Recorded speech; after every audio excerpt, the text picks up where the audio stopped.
Assalamualaikum, apa khabar semua? Terima kasih kerana sudi singgah ke channel saya. Saya harap anda semua berada dalam keadaan sihat dan bahagia selalu, insya-Allah. Dalam video kali ini saya nak kongsikan dua kisah seram yang berlaku di Kuala Ketil, Kedah.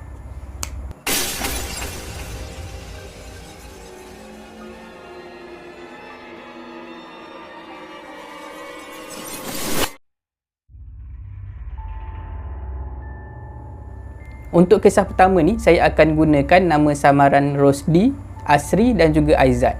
Diorang bertiga ni adalah kawan rapat. Kisah ni berlaku dah lama. Masa tu diorang bertiga ni masih lagi bujang. Diorang bertiga ni pada hujung minggu biasanya akan habiskan masa dengan aktiviti menonton wayang, shopping ataupun main game. Kisah seramnya bermula apabila pada satu malam minggu, diorang bertiga ni baru balik dari menonton wayang. Masa tu dah lewat lah, diorang pergi tengok wayang midnight. Diorang bertiga pada masa tu nak balik ke rumah sewa diorang yang terletak di Kampung Padang Tamat, Pengkalan Hulu Perak. Rosdi yang memandu kereta pada masa tu, kereta kancil. Masa tu Rosdi memandu, Asri pula duduk di kerusi sebelah pemandu. Dan Aizat pula duduk di kerusi belakang dan dah lena dibuai mimpi. Sepanjang perjalanan tu, Rosdi dan Asri yang duduk dekat depan ni, diorang bersembang. Bersembang pasal kerja, pasal awek, pasal bola sepak, macam-macam benda lah yang diorang sembang. Ketika kereta kancil yang dipandu Rosdi melalui sebatang jalan di Kuala Ketil, Kedah, secara tiba-tiba kenderaan jenis pacuan 4 roda yang berada dekat depan diorang kelihatan melencong ke kiri dan ke kanan, seakan-akan cuba mengelak sesuatu. Dari depan cermin kereta, apa yang Rosdi nampak masa tu kelihatan seperti burung putih yang besar sedang terbang beralun-alun mengikut arah angin. Lama-kelamaan burung putih tu semakin dekat.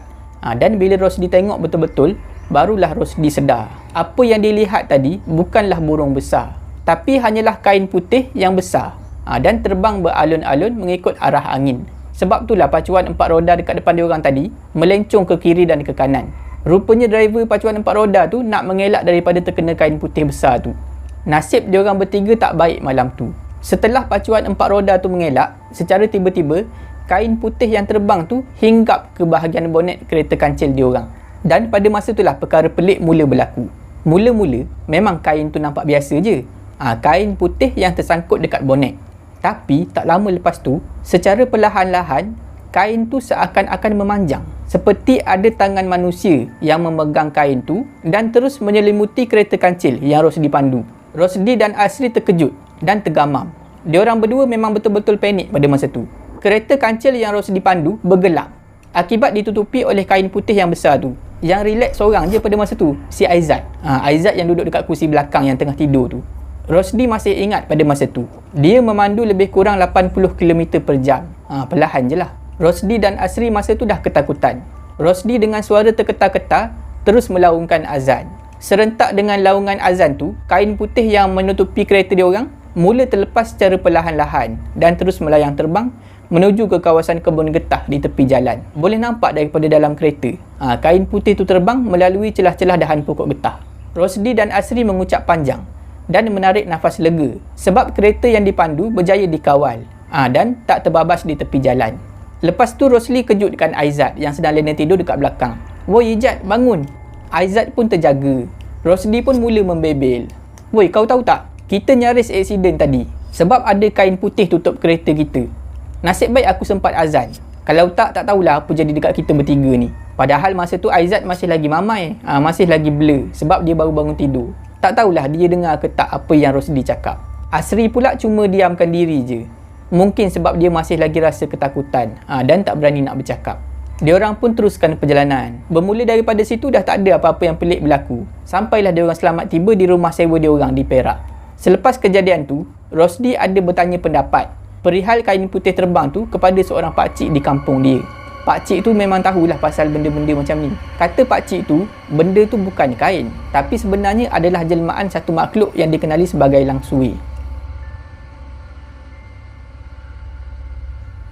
Cerita kedua ni mengisahkan 3 sekawan yang mempunyai hobi yang sama, iaitu memancing. Pada satu malam, 3 orang kaki pancing ni pergi memancing udang galah di satu tempat. Malam tu memang diorang bertiga cukup seronok sebab menjadi umpan asyik mengena je malam tu. Disebabkan terlalu leka, diorang bertiga tak sedar yang diorang ni sebenarnya dah memancing sampai lewat malam. Sedar-sedar dah pukul 12.30 tengah malam. Time tu pula, cuaca dah tunjuk tanda-tanda nak hujan. Maka terpaksalah diorang hentikan aktiviti memancing tu. Bila diorang bertiga dah angkat joran, barulah perut diorang rasa lapar. Masa tengah syok memancing tadi, memang tak rasa lapar. Sebab pancing asyik mengena. Dia punya excited tu memang dah tak ingat apa dah. Bila perut dah lapar tengah-tengah malam macam tu, mana-mana kedai makan yang diorang nampak dulu, dekat situlah diorang akan singgah makan. Tak lama lepas tu, diorang bertiga ni jumpalah satu kedai makan. Elok aja diorang berhenti turun daripada motor, dah mula turun hujan renyai. Keadaan kedai makan tu sunyi, dengan lampu yang agak malap.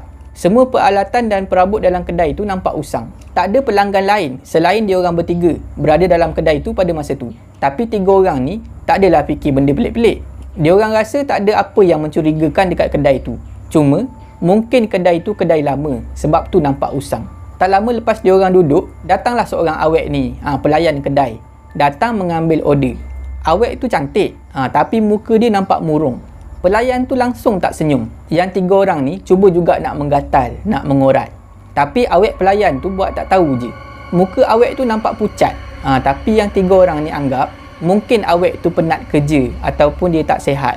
Lagipun dah tengah malam, mestilah penat kan. Bila dah siap ambil pesanan, awek tu mula menuju ke dapur. Masa awek tu meninggalkan meja, ada satu bau haruman yang sangat wangi. Yang peliknya masa awek tu berdiri dekat tepi meja, tengah ambil order tadi, tak ada pun bau wangi tu. Tapi lepas je dia pergi, terus datang bau wangi. Tapi diorang bertiga masih tak syak apa-apa. Biasalah perempuan pakai perfume, mestilah wangi. Macam itulah diorang fikir. Tak sampai 5 minit, awek pelayan tu muncul semula bersama dengan makanan yang diorang pesan. Memang terkejutlah diorang pada masa tu. Sebab cepat sangat. Memang tak logik makanan tu boleh disediakan dalam masa yang singkat macam tu. Sebab diorang nampak cuma ada awek tu seorang je dekat kedai tu. Dan tak ada dengar bunyi orang memasak pun dekat dapur. Takkanlah awek ni memasak seorang-seorang. Masak seorang-seorang 3 hidangan sepantas tu memang tak logik. Tapi disebabkan diorang ni dah lapar, diorang tak fikir banyak. Terus makan makanan yang awek tu hantar. Sambil makan, salah seorang daripada 3 sekawan ni sempat jeling dekat awek tu yang sedang duduk di kaunter pembayaran. Dia nampak, rupanya awek tu pun tengah pandang dia. Jadi diorang ni bertentang mata. Tapi, pandangan awek tu seakan-akan marah. Memang tajam renungan perempuan tu. Si kawan yang pandang mata dia ni pun dah mula rasa takut. Tapi dia cover lah, tak adalah dia tunjuk dia takut. Bila semua dah siap makan, diorang pun pergilah dekat kaunter tu untuk bayar. Sekali lagi awek tu buat kejutan. Diorang bertiga terkejut. Sebab total semua sekali, semua yang diorang makan tu cuma berharga RM5. 3 pinggan masakan panas RM5. Macam tak logik. Harga murah macam tu. Tapi sebab diorang malas nak fikir banyak, diorang pun bayar dan terus beredar meninggalkan kedai makan tu. 2 hari lepas tu, salah seorang daripada 3 sekawan ni datang lagi ke kedai awek tu. Tapi kali ni dia datang seorang-seorang. Bila dia dah sampai, dia jadi bingung, jadi confused. Dia tengok dekat tempat tu dah tak ada sebarang kedai makan. Jangan kata kedai, tiang pun tak ada. Padahal baru 2 hari lepas dia datang dekat situ. Dia memang betul-betul pasti, dia tak silap tempat. Dekat situlah lokasi kedai tu. Dalam keadaan confused tu, tiba-tiba ada seorang pakcik naik motor berhenti bertanya. Kenapa ni? Kamu sesat jalan ke? Nak pergi ke mana? Pakcik tu tanya macam tu sebab dia tengok kawan ni sedang menggaru-garu kepala sambil berdiri tepi jalan. Jadi kawan ni pun ceritalah dekat pakcik tu pasal kedai makan yang dia pernah makan 2 hari lepas bersama dengan 2 orang kawan dia. Mengucap panjang pakcik tua tu bila dengar cerita daripada dia. Pakcik tua tu adalah penduduk di kawasan tu. Jadi pakcik tu pun ceritalah dekat dia. Menurut cerita pakcik tu, 20 tahun dulu memang dekat situ ada kedai makan. Kedai makan tu diusahakan oleh 2 beranak. Seorang mak bersama seorang anak perempuan.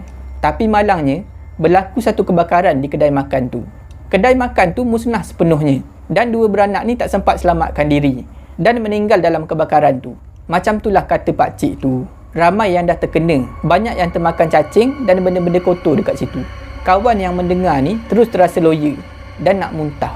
Dia mula terbayang apa yang dia dan 2 orang kawan dia makan di kedai tu 2 hari lepas. Tak tahulah apa sebenarnya yang awek tu bagi dekat dia orang. Pengajaran daripada kisah ni, untuk kaki pancing, kalau pergi memancing tu janganlah leka sangat. Dan janganlah balik lewat sangat. Kena sentiasa beringatlah. Setakat itu saja video saya pada kali ini. Saya harap anda semua terhibur. Jika anda suka dengan video ni, jangan lupa like, share dan komen video ni. Jangan lupa subscribe dan tekan butang loceng untuk dapatkan notifikasi video saya yang seterusnya. Bagi anda yang nak berkongsi kisah seram, boleh hantar ke alamat email yang tertera dekat bawah. Janganlah takut kepada makhluk, tetapi takutlah kepada pencipta sekalian makhluk. Semoga kita bertemu lagi di video saya yang seterusnya. InsyaAllah. Assalamualaikum.